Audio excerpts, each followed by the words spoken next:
corner. I'm Barbie and today we're talking about Ordem Paranormal Quarentena Part 2. Get your coats, get your fuzzy socks, get your blankies because it's cold out there.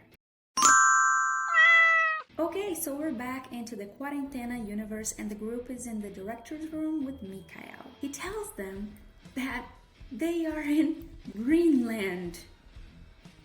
Greenland. That's like a little far away, just a little bit. Mikhail also tells them that they were taken there to be infected. So, yeah, as we already knew, they are subjects. Since they're going outside, they have to get ready for the snow. So they get some new outfits, some warm clothes, and it's really like fashion show, in my opinion.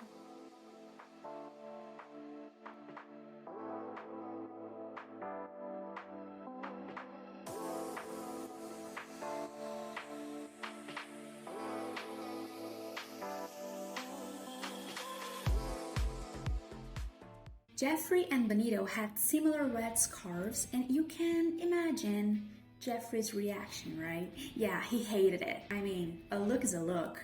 Everyone's ready, so they go after Emmy to suit her up, put some warm clothes on her so she can go with them to the snow, outside. When they find her, she's looking at her dad, frozen, transformed into one of those creatures.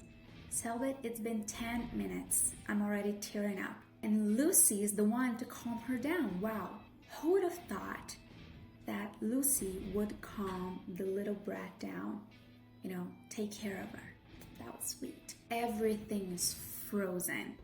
They can literally see their own breath. The plan is to go outside to the radio tower so they can call for a helicopter. But to get a helicopter, they need a code. Mikhail tells them he knows the code, but he won't tell them. That's kind of sus. You want us to trust you, buddy? Don't be like that. On the way to the radio tower, it's a really disturbing scene. They see hanging bodies, and they start to wonder what that means. One thing we know, something is hunting out here. I gotta say, when I saw that, I got chills. Again, 10 minutes in, and I'm already terrified. So yay, they get to the radio tower. But obviously, the power is off. Why would I get my hopes up? I should know. I should expect it. I literally said in a previous video, learn now, little apprentice. Nothing is easy when Selbit is your game master.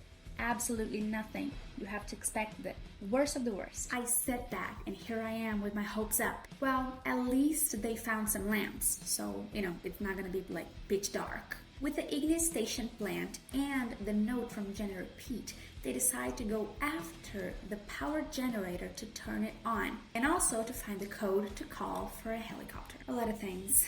I'm stressed out. Yeah, I should mention that Emmy was left with Mikhail. Like, that guy is not trustworthy. He knows the code, he won't tell you. Why the hell would you leave that kid with him? Yeah, probably because there's like a hunting monster. Okay, I get it. Michael says it's safe if they go slowly and quietly. And when he says that, they can hear a scream somewhere. Okay, with the radio to talk to Mikhail, they go to the Ignis station and guess it. Yes, you guessed it right. Blood and dead bodies everywhere. Right away, they find a room where they have to turn the power on. But when they get in, they hear some noises inside. It's General Pete. So this moment is when the horror sets in. Selbit got me holding tight onto my pillow, biting my nails, just squeezing my cat in fear when the group hears growling. I said, and I repeat, growling. Rawr. Scarier than that. The rule is very simple. The group has 7 points of visibility. Make a noise, lose a point. If you lose all 7, the creature finds you. Should be easy, right? So you think, well, easy, just stay quiet, don't make a noise. Nah. After making some noises by accident, the creature finds them. They go and hide and just try to stay as quiet as they can. It's really dark, they cannot see much. This creature that they're trying to see seems to have fur, and some weird inverted parts. Like its body, it's all distorted and it has red eyes. So the creature takes Pete, drags him out of the room, goes outside, and the group can hear Pete's screams all the way. The tension, my brothers, the tension.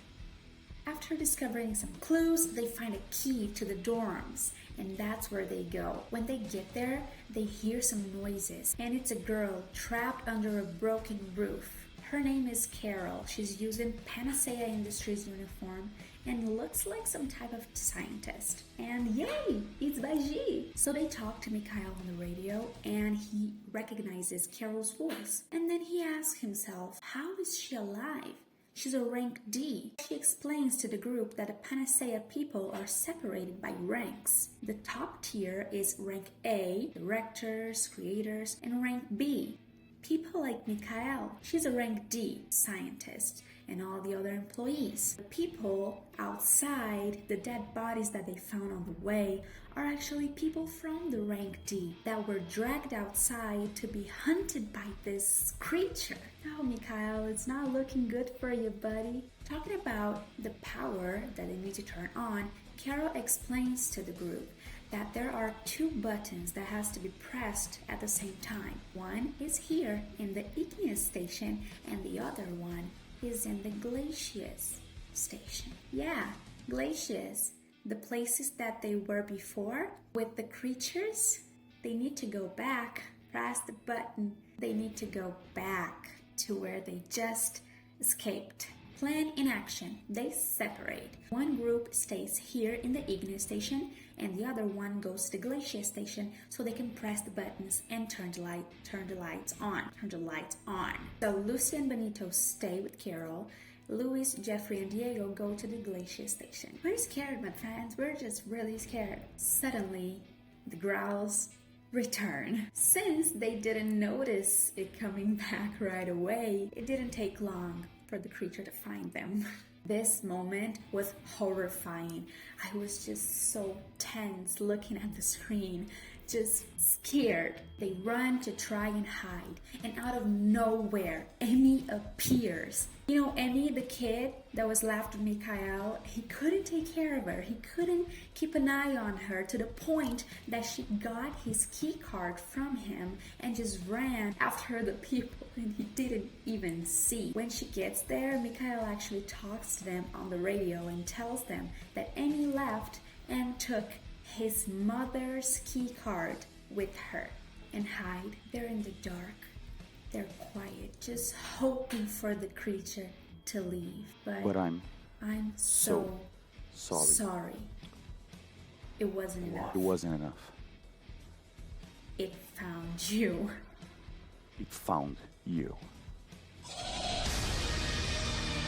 All of you. So they start running as fast as they can. You know, hiding is not enough anymore, so they just need to run away. But Lucy and Emmy are stuck like behind. Carol tries to sabotage Emmy and leave her to be eaten by the creature, so the creature would leave the others alone. Judging by the first session, we would probably think that Lucy would leave Emmy behind, but no.